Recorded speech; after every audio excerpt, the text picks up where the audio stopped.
എല്ലാ നാടുകളെയും ഭരിക്കണം, എല്ലാ നാടുകളെയും തന്റെ കാൽ കീഴിലാക്കണം എന്ന് പ്രവർത്തിച്ചുകൊണ്ടിരിക്കുന്ന ഒരു നാടാണ് അമേരിക്ക. ഈ അമേരിക്കയുടെ ആധിപത്യം എന്നത് രണ്ടാം ലോക മഹായുദ്ധത്തിന് ശേഷമായിരുന്നു ആരംഭിച്ചത്.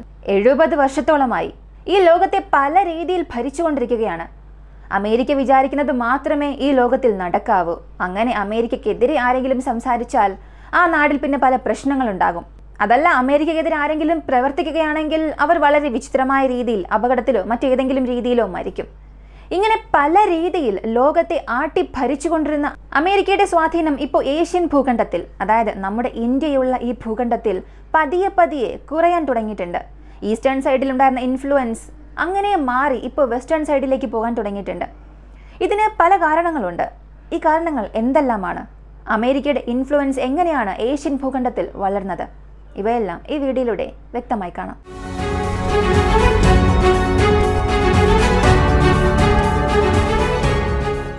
അമേരിക്കയ്ക്ക് ഏഷ്യൻ ഭൂഖണ്ഡത്തിലുണ്ടായിരുന്ന സ്വാധീനം, ഇതിനെക്കുറിച്ച് അറിയണം എന്നുണ്ടെങ്കിൽ രണ്ടാം ലോക മഹായുദ്ധം ആ ഒരു കാലത്തിലേക്ക് പോകണം. രണ്ടാം ലോക മഹായുദ്ധം അവസാനിച്ചതിന്, ഏഷ്യൻ ഭൂഖണ്ഡത്തിൽ അവസാനിച്ചതിന് വളരെ പ്രധാനപ്പെട്ട കാരണം അമേരിക്കയായിരുന്നു. ജപ്പാന്റെ ഹിരോഷിമ, നാഗസാക്കി ഈ സ്ഥലങ്ങളിൽ അവരുടെ പവർ കാണിക്കാൻ 2 അണുബോംബുകൾ വീശുന്നു. ഇങ്ങനെ വീശിയ അണുബോംബുകൾ, അല്ലെങ്കിൽ മനുഷ്യരാശി സൃഷ്ടിച്ച ഏറ്റവും മോശമായ ആയുധം കൊണ്ടുണ്ടായ നാശം ഈ ലോകം കണ്ടു. അമേരിക്ക വിചാരിച്ചിരുന്നുവെന്നുണ്ടെങ്കിൽ ആ 2 അണുബോംബുകൾ പോകുന്നത് അമേരിക്കയെ കൊണ്ട് തടയാൻ സാധിക്കുമായിരുന്നു. ഇപ്പോൾ ഒരുപാട് പേർ ചോദിക്കും, ജപ്പാൻ ചെയ്തത് ശരിയാണോ? ജപ്പാൻ അങ്ങനെ ചെയ്തത് കൊണ്ടല്ലേ ഇപ്പോൾ അമേരിക്ക അങ്ങനെ ചെയ്തത് എന്ന്.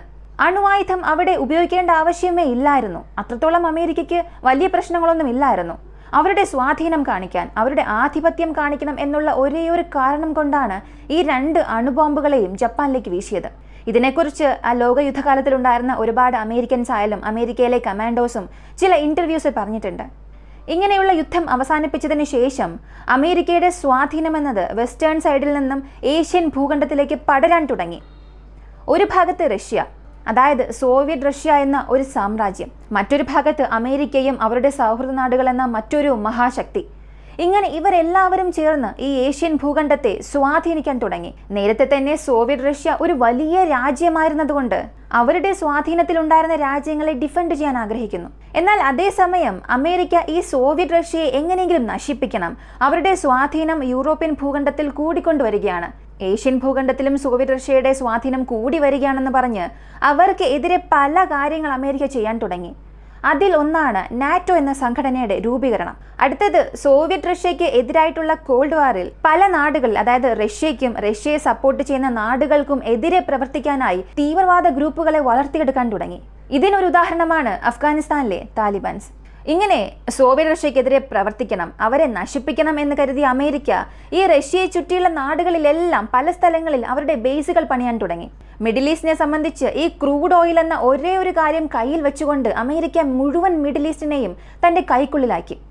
ജപ്പാൻ ഇതിനുശേഷം പവർ പോകാൻ പാടില്ല എന്ന് പറഞ്ഞ് ജപ്പാനിനുള്ളിൽ മിലിറ്ററി ബേസ് വെക്കുന്നു. സൗത്ത് കൊറിയയെ ഞങ്ങൾ സഹായിക്കാൻ പോവുകയാണെന്ന കാരണം കാണിച്ച് ഈ 2 നാടുകളിലും അവരുടെ സ്വാധീനം ചെലുത്തുകയും അതിലൂടെ സോവിയറ്റ് റഷ്യ വീണ്ടും പടരാതിരിക്കാൻ, അവരുടെ സ്വാധീനം ഏഷ്യൻ കോണ്ടിനെന്റിൽ വളരാതിരിക്കാൻ വളരെ സൂക്ഷ്മമായി അമേരിക്ക ഓരോ കാര്യങ്ങളും ചെയ്യാൻ തുടങ്ങി. ഇതിനിടയിൽ അമേരിക്ക ചെയ്ത ജോലികൾ ഒരുപാടുണ്ട്. റഷ്യക്കെതിരെ മാത്രമല്ല പ്രവർത്തിച്ചത്. ഇന്ത്യ പാകിസ്ഥാൻ യുദ്ധം വന്നപ്പോൾ പാകിസ്ഥാന് സപ്പോർട്ടായി നിൽക്കുകയും ഇന്ത്യക്ക് ആയുധങ്ങൾ നൽകുകയില്ല എന്നും പറഞ്ഞു. ഇന്ത്യ വളർന്നു വന്നാൽ അതെപ്പോഴെങ്കിലും നമുക്കൊരു പ്രശ്നമാകുമെന്ന് ചിന്തിച്ച് തീവ്രവാദികളെ വളർത്തിവിട്ട അമേരിക്ക തന്നെ തീവ്രവാദികൾക്കെതിരെ അറ്റാക്ക് നടത്താനായി ആയുധം കൊടുക്കുകയും F-16 വിമാനങ്ങൾ കൊടുക്കുകയും അതിനവീന മിസൈലുകൾ കൊടുത്ത് ഇൻഡയറക്റ്റായി പാകിസ്ഥാനെ വളർത്തിവിടുകയായിരുന്നു ചെയ്തത്. എങ്കിൽ മാത്രമേ ആ റീജിയണിൽ ഒരു സ്റ്റെബിലിറ്റി ഉണ്ടാവുകയുള്ളൂ എന്നും ഒരു കാരണം പറഞ്ഞു. അങ്ങനെയുള്ള അമേരിക്ക തന്നെ ഇപ്പോൾ പാകിസ്ഥാനെ വിട്ട് പുറത്തേക്ക് വന്നു. അതൊക്കെ മറ്റൊരു കഥ. ഇങ്ങനെ ഏഷ്യൻ ഭൂഖണ്ഡത്തിൽ കൊടി ഉയർത്തി പറന്നുകൊണ്ടിരുന്ന അമേരിക്കയുടെ സ്വാധീനം, ഇൻഫ്ലുവൻസ്, അതായത് രണ്ടാം ലോക മഹായുദ്ധം അവസാനിച്ചതിന് ശേഷം അടുത്ത ഒരു യുദ്ധം ഈ ലോകം കാണാൻ ഞങ്ങൾ അനുവദിക്കില്ല എന്ന് പറഞ്ഞിട്ട് അമേരിക്ക തന്നെ സ്വയമേ തന്നെ ഒരു നേതാവായി കാണിക്കുകയും മറ്റു നാടുകളെ ചവിട്ടി താഴ്ത്തി ആ ഒരു അമേരിക്കയുടെ സ്വാധീനത്തിന് ഏഷ്യൻ ഭൂഖണ്ഡത്തിൽ ഇപ്പോൾ വലിയൊരു ഫുൾ സ്റ്റോപ്പ് വന്നിരിക്കുകയാണ്. ഇതിന് പല കാരണങ്ങളുണ്ട്. ലോകത്തിൽ മറ്റു ഭൂഖണ്ഡങ്ങളിൽ ഇല്ലാത്ത ഒരു പ്രശ്നം, മറ്റ് സ്ഥലങ്ങളിൽ ഇല്ലാത്ത ഒരു എതിർപ്പ് അമേരിക്കയ്ക്ക് ഏഷ്യൻ ഭൂഖണ്ഡത്തിൽ ഇപ്പോഴുണ്ട്. അതെങ്ങനെയെന്ന് ചോദിച്ചാൽ പല കാരണങ്ങൾ പറയാം. ആദ്യത്തേത് റഷ്യയാണ്. റഷ്യയെ സംബന്ധിച്ച് സോവിയറ്റ് റഷ്യ നശിക്കുകയും റഷ്യ എന്ന ഒരു നാട് പിറക്കുകയും ചെയ്തു. എന്നാൽ സോവിയറ്റ് റഷ്യയോടുണ്ടായിരുന്ന ആ ഒരു പക, ആ പകയോടുകൂടിയാണ് അമേരിക്ക പിന്നീടും പ്രവർത്തിച്ചത്. ഈ നാറ്റോ എന്ന സംഘടന രൂപീകരിച്ചതിന്റെ മൂല കാരണം സോവിയറ്റ് റഷ്യയുടെ അഗ്രഷനെതിരെ ഈ യൂറോപ്യൻ ഭൂഖണ്ഡത്തിലുള്ള നാടുകളെ രക്ഷപ്പെടുത്തണം എന്നുള്ളതാണ്. എന്നാൽ സോവിയറ്റ് റഷ്യ നശിച്ചതിന് ശേഷം അങ്ങനെ ഒരു സംഘടനയുടെ ആവശ്യം തന്നെ ഇല്ലായിരുന്നു. എന്നാൽ പോലും റഷ്യയെ നമ്മളിങ്ങനെ മാറ്റിവെക്കാൻ പാടില്ല. അവരെയും നശിപ്പിക്കണമെന്ന ഒറ്റ കാരണം കൊണ്ട് ഇന്നും നാറ്റോ എന്ന സംഘടന പ്രവർത്തിക്കുന്നു. എന്നാൽ അമേരിക്കയുടെ താല്പര്യങ്ങൾക്ക് എല്ലാ നാടുകൾക്കും എപ്പോഴും സമ്മതം അറിയിക്കാൻ കഴിയുന്നുണ്ടോ എന്ന് ചോദിച്ചാൽ തീർച്ചയായും ഇല്ല. നാറ്റോയിലുള്ള പല നാടുകൾ പോലും ഈ നാറ്റോയുടെ പ്രവർത്തനങ്ങൾക്കെതിരെ പ്രവർത്തിക്കുന്നുണ്ട്. റഷ്യയ്ക്ക് സപ്പോർട്ട് കൊടുക്കുന്ന രീതിയിലും പ്രവർത്തിക്കുന്നു. ഈ യൂറോപ്യൻ ഭൂഖണ്ഡത്തിൽ അമേരിക്കയുടെ സ്വാധീനത്തിനപ്പുറം റഷ്യയുടെ ഇൻഫ്ലുവൻസ് എന്നതും വളരെ കൂടുന്നുണ്ട്. ഇത് ഏഷ്യൻ ഭൂഖണ്ഡത്തിലും വരും. രണ്ടാമത്തെ കാര്യം ചൈനയാണ്. റഷ്യയ്ക്ക് അടുത്ത് ചൈനയാണ് അമേരിക്കയ്ക്ക് വലിയൊരു ശത്രുവായി കാണുന്നത്. കാരണം അത്രത്തോളം ജനസംഖ്യയും ടെക്നോളജിയും യുദ്ധ ഉപകരണങ്ങളും വാർ സ്ട്രാറ്റജീസും ഇങ്ങനെ അമേരിക്കയ്ക്ക് വലിയ ഒരു പ്രശ്നം തന്നെ ചൈന കൊടുത്തുകൊണ്ടിരിക്കുകയാണ്. മാത്രമല്ല ചൈനയുടെ ഈ ഒരു മിലിറ്ററി വൈസ് മാത്രമല്ല അമേരിക്കയ്ക്ക് പ്രശ്നമായി മാറുന്നത്. വളർന്നു വരുന്ന ചൈനയുടെ സാമ്പത്തികവും വളരെ പെട്ടെന്ന് തന്നെ അമേരിക്കയ്ക്ക് ഒരു വീഴ്ചയായി മാറും. കാരണം രണ്ടാം ലോക മഹായുദ്ധത്തിന് ശേഷം എങ്ങനെയാണോ എല്ലാ നാടുകളെയും അമേരിക്ക തന്റെ കൺട്രോളിലേക്ക് കൊണ്ടുവന്നത്, ഇപ്പോൾ അതേ മെത്തേഡ് ഫോളോ ചെയ്ത് അമേരിക്കൻ ഇൻഫ്ലുവൻസ് ഉള്ള നാടുകളെ പതിയെ പതിയെ പുറത്തേക്ക് കൊണ്ടുവന്ന് തന്റെ ഇൻഫ്ലുവൻസിലേക്ക് കൊണ്ടുവരികയാണ് ചൈന ചെയ്യുന്നത്. ഇതിന് നല്ലൊരു ഉദാഹരണം പറയണമെങ്കിൽ അഫ്ഗാനിസ്ഥാൻ, പാകിസ്ഥാൻ. ഇങ്ങനെ ചൈനയുടെ ഇൻഫ്ലുവൻസ് കാരണം അമേരിക്കയുടെ ആധിപത്യം ഏഷ്യൻ ഭൂഖണ്ഡത്തിൽ കുറയുന്നു. ഇത് രണ്ടാമത്തെ കാരണമാണ്. മൂന്നാമത്തേത് ഇറാനാണ്. മിഡിൽ ഈസ്റ്റിനെ സംബന്ധിച്ച് അമേരിക്കയുടെ ഒരു ഫോർട്ടാണതെന്ന് പറയാം. ഇസ്രായേലിന് ഒരു അസുരനായി പ്രവർത്തിക്കാനും മിഡിൽ ഈസ്റ്റിലുള്ള മുഴുവൻ ഓയിൽ റിസോഴ്സും തന്റെ കയ്യിൽ നിന്ന് പോകാൻ പാടില്ല എന്നതിനു വേണ്ടിയും അമേരിക്ക മിഡിൽ ഈസ്റ്റിലുള്ള നാടുകളെല്ലാം അവരുടെ കൺട്രോളിനുള്ളിലേക്ക് കൊണ്ടുവന്നു. എന്നാൽ ഇതിൽ അമേരിക്കയ്ക്ക് എതിരെ നിന്ന നാടായിരുന്നു ഇറാൻ. ഇങ്ങനെയുള്ള ഇറാന്റെ ഇൻഫ്ലുവൻസ് എത്രത്തോളം വളർന്നു എന്ന് ചോദിച്ചാൽ ഒക്ടോബർ 7 ഹമാസിന്റെ ഒരു പ്രശ്നം ഇസ്രായേലിനും ഹമാസിനും ഇടയിൽ നടന്നുകൊണ്ടിരിക്കുമ്പോൾ ചരിത്രത്തിൽ ആദ്യമായി ഇസ്രായേലിനെ അറ്റാക്ക് ചെയ്യുന്ന ധൈര്യത്തോടു കൂടി അമേരിക്കയ്ക്ക് വലിയൊരു തിരിച്ചടി കൊടുത്ത നാടും ഇറാൻ തന്നെയാണ്. ഇതിൽ അമേരിക്കയുടെ സഹായം ഇല്ലായിരുന്നുവെന്നുണ്ടെങ്കിൽ ഇസ്രായേലിന് അവരുടെ നാടിനുള്ളിലേക്ക് വരുന്ന പല മിസൈൽസിനെയും തടയാൻ സാധിക്കില്ലായിരുന്നു.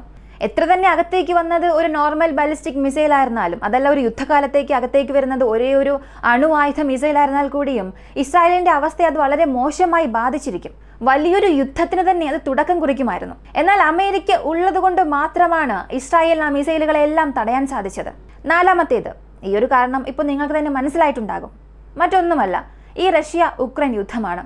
എത്ര തന്നെ റഷ്യ ഉക്രൈൻ യുദ്ധം 52 നാടുകൾ വേഴ്സസ് റഷ്യ എന്ന ഒറ്റ നാട് ഇങ്ങനെ നടന്നാലും ഇതിൽ ഒരുപാട് ജനങ്ങൾ, പ്രധാനമായും അമേരിക്കയിലെ ജനങ്ങൾ തന്നെ അമേരിക്കയുടെ ഗവൺമെന്റിനെതിരായി സംസാരിക്കുന്നുണ്ട്. അതിനുള്ള പ്രധാന കാരണം അവരുടെ ടാക്സ് മണി. അമേരിക്കയിൽ മൈഗ്രൻസ് ഇഷ്യൂ എന്നുള്ളത് വളരെ കൂടുന്നുണ്ട്. കൂടാതെ എത്ര തന്നെ അമേരിക്ക ഒരു വളർന്ന നാടായിരുന്നാലും ഇപ്പോഴും അവിടെ പ്ലാറ്റ്ഫോമിൽ ജീവിക്കുന്ന ജനങ്ങളുണ്ട്.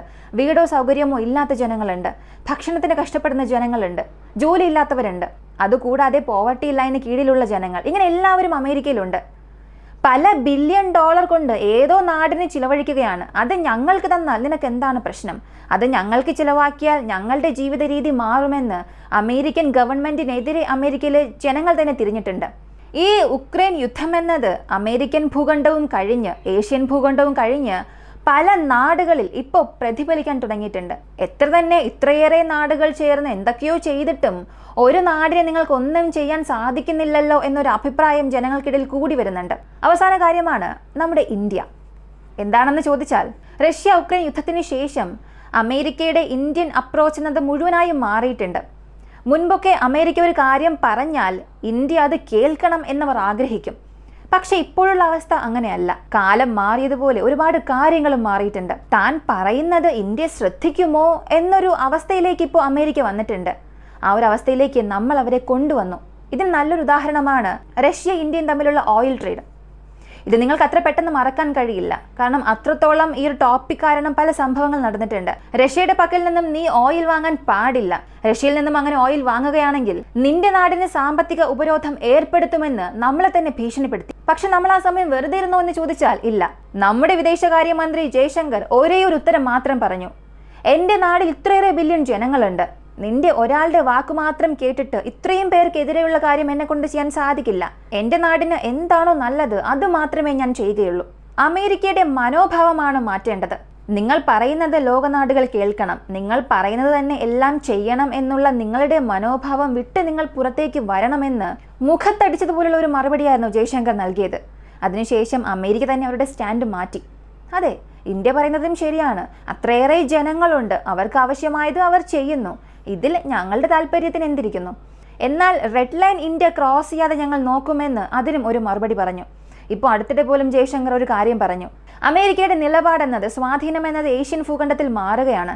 താൻ വിചാരിക്കുന്നത് മറ്റു നാടുകൾ ചെയ്യണം എന്നുള്ള അമേരിക്കയുടെ സ്വാധീനം ഏഷ്യൻ ഭൂഖണ്ഡത്തിൽ മാറിയിട്ടുണ്ട് എന്ന് പറഞ്ഞു. അമേരിക്ക പറയുന്നത് എല്ലാ നാടുകളും കേൾക്കും എന്ന് പറയുന്നത് വെറുതെയാണ്, അതൊക്കെ വെറും കള്ളമാണ് എന്ന് തെളിയിച്ച മറ്റൊരു കാര്യമാണ് ഇന്ത്യ റഷ്യ തമ്മിലുള്ള ട്രേഡ്. ഈ വീഡിയോയുടെ അവസാനം ഞാൻ ചോദിക്കാൻ ആഗ്രഹിക്കുന്നത്, എത്ര വലിയ നാടായിരുന്നാലും എല്ലാ കാലത്തും മറ്റു നാടുകൾ അവർക്ക് അടിമയായി കഴിയില്ല, അവർ പറയുന്നത് മാത്രം കേട്ട് ജീവിക്കില്ല. അതിനൊരു നല്ല ഉദാഹരണമായി അമേരിക്ക മാറിയിട്ടുണ്ട്. ഇതിനെക്കുറിച്ച് നിങ്ങൾ എന്ത് കരുതുന്നു? ഈ വീഡിയോയെക്കുറിച്ച് നിങ്ങളുടെ അഭിപ്രായങ്ങൾ കമൻറ്റിൽ പറയുക. വീഡിയോ ഇഷ്ടമായ ലൈക്ക് ചെയ്യുക, ഷെയർ ചെയ്യുക. നമ്മുടെ ചാനൽ ആദ്യമായി കാണുന്നവരാണെങ്കിൽ മറക്കാതെ സബ്സ്ക്രൈബ് ചെയ്ത് സപ്പോർട്ട് ചെയ്യുക. മറ്റൊരു വീഡിയോയുമായി വീണ്ടും കാണാം.